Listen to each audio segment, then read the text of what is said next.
Сәлеметсіңдер ме балалар? Бүгін біздің каналда математика 1-ші сыныптың 5-ші сабағын өтеміз. Үш саны және цифры. Үш санының құрамы жайлы біз өтетін боламыз.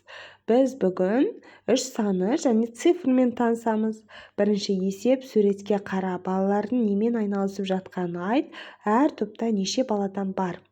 Мысалға, үш бала көк түсті киім киген, үш бала турникке жаттығу жасап жүр. Одан кейін сары түсті киімде үш бала жүгіріп жүр. Одан кейін қыздар тұр, қызыл түсті киімде тұр. Бұлар үш қыз доп ойнап тұр. Әр топта сонда үш-үштен тұр.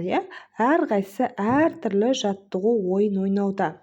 Ары қарай келесі екінші есептің берілген қарайық.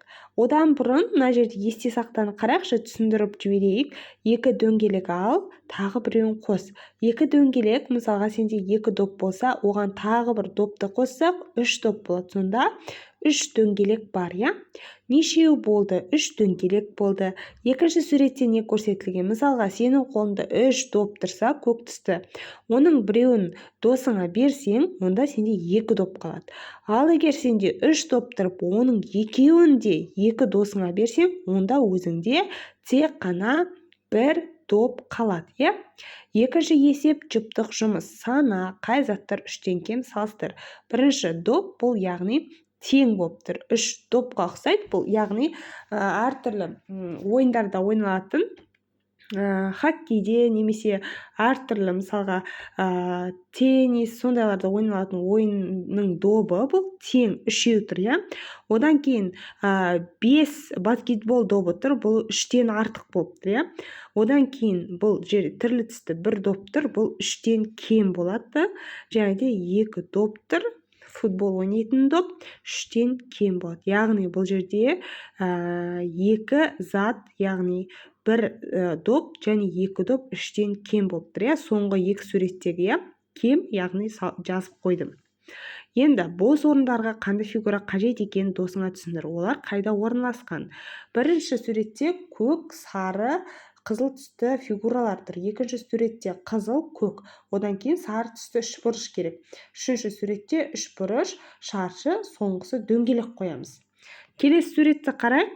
Бізде әртүрлі тудың түстері тұр. Бірінші көк, сары тұр. Енді қандай түс жетіспейді? Әрине, енді жасыл түс жетіспейді. Келесі жасыл, көк түсті ту тұр. Қандай түс жетіспейді?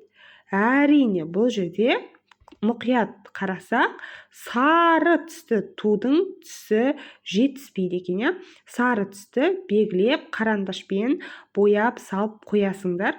Қазір мен салайын, мына жерде фотосын мен сендерге көрсетіп қойайын. Сары түсті тудың суреті, мінекей.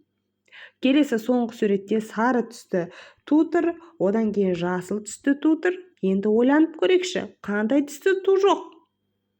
Сұрақтың орнына қандай түсті ту қоямыз?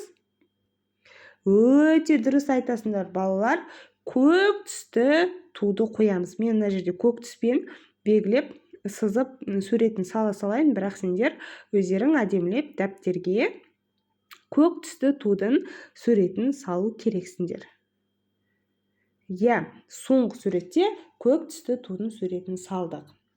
Енді балалар, бұл жердегі логикалық есеп, барлығын көрсеттік, мінекей.